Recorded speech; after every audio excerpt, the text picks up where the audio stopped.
It's one of those things you kind of assume to have been true all along, and yet you are shocked when the hard confirmation actually shows up on your door. Our fourth story tonight from the former White House press secretary himself, word that the Bush White House routinely sent, and as far as we know still sends, literal talking points to Fox News for its primetime propagandists, Bill O'Reilly, Sean Hannity, and the others, to spout as if ventriloquist dummies, as if they had thought of it themselves, as if they had come to those opinions independently, as if there had been a process that was either fair or balanced. Former Bush Press Secretary Scott McClellan appearing this evening on MSNBC's Hardball ripped once and for all the fig leaf off the Fox News claim of fairness, of integrity, ending, one would hope forever, the debate over whether a government has really used private media as a propaganda outlet. Certainly, there were commentators and others, pundits at Fox News that were helpful to the White House. And certainly we got talking points to those people. Call Sean, call Bill, call whoever. Did you do that as a regular thing? It wasn't necessarily something I was doing, but it was something that we at the White House, yes, were doing and getting them talking points and making sure they knew where we were coming from. So you were giving them talking points. But I would separate the journalists. This is important. You were using these commentators as your spokespeople. Well, certainly. I think that happens to both ways when people go on other networks as well that are favorable towards the Democrats and so forth. Nobody's ever fed me any crap like that, so I don't know what you're talking about. Well, you're an independent-minded guy. Thank you. Yeah. But aren't you a little embarrassed by the fact that your White House used a television network which is purportedly fair and balanced as your mouthpiece? I think everybody in this town uses people that are going to be helpful to their cause to try to shape the narrative to their advantage. I would separate the journalists, because the journalists that I worked with were people just like the rest of the White House press corps who were trying to report the news. You wouldn't use Fred Hume as somebody to sell stuff for, but you'd use the nighttime guys. Yeah, I would separate that out, and certainly, and then they'll say that that's because they agree with those views in the White House. Well, they didn't need a script, though, did they? Well, probably not. That Rupert Murdoch put neocons on the air under the leadership of GOP operative Roger Ailes is no secret, but Fox has always maintained, with more or less a straight face, that it was striving for some sort of journalistic objectivity. Over the phone tonight, Scott McClellan told us it was done frequently, especially on high-profile issues, and Countdown asked whether Fox ever gave the White House its desired results. Scott said yes. We asked the White House about McClellan's statements on Hardball. Current Press Secretary Dana Perino said, quote, "I'm not aware of that," and declined to comment further.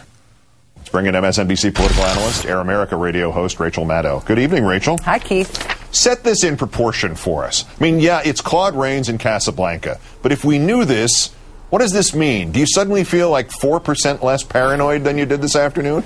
I'm worried that it makes me naive, that I'm angry. Wow. I'm worried this actually makes me mad. I'm not mad at Fox. I feel like, they make their peace with themselves and their God, and, they pledge allegiance to nobody other than the bank at which they cash their paychecks every week. But I'm mad at the government for facilitating this. I'm mad at the leadership of our government, who swears to uphold the Constitution, and it's supposed to be illegal in America to propagandize the American people. It is supposed to be illegal for our government to covertly choose some sort of press organ that is represented to the American people as if it is a press organ, laughable as that may be, and is feeding us stuff that is actually propaganda from our government. The American government is not supposed to have a state organ in the press that is shoving this stuff down our throats as if it is news. It's not supposed to work this way in this country. All right, to McClellan's point, everybody in the business has contacts, friends, etc. in politics, in campaigns, and so on. Your principal outlet, Air America, is openly allied with Democrats and Democratic causes. Explain where the line is between appropriate communications there and how the O'Reillys and the Hannitys and friends and the White House, in this case, cross that line. It's not rocket science. It is sixth grade journalism class level stuff. Don't lie. Be transparent about what it is that you're doing. If you got a statement from the White House, you say, we got a statement from the White House about this today. If you got a statement from the McCain campaign or from the Obama campaign or from your Aunt Millie, you say, Aunt Millie, John McCain, or Barack Obama told us this today. It doesn't even sound bad when you put it that way. You just have to be transparent about where your content comes from. Don't lie. Don't be Pravda. The fact that the White House paid people to echo its opinions and the Pentagon uploaded its own opinions to military guests, and comedian Rush Limbaugh described himself as a water carrier, expressed relief after the midterms in 2006 that he could stop carrying water for the undeserving. But now Fox. Does anyone actually believe the right-wing stuff they spout, or are all they doing just sort of making a buck to keep the masses hypnotized?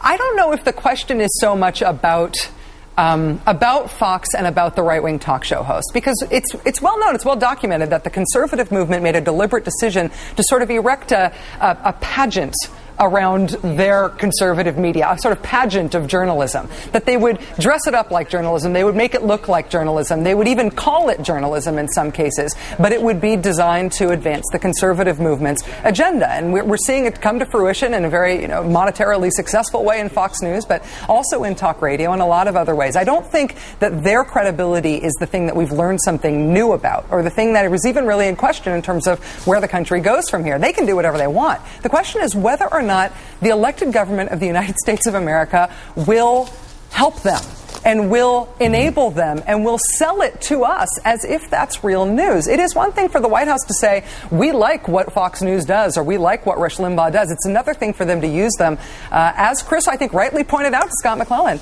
to use them as spokespeople without acknowledging that's what they're doing. That's propaganda, and it's supposed to be illegal. There you go. Just for the record, the White House declined to comment. We're expecting Dana Perino's probably waiting for somebody to write her some talking points.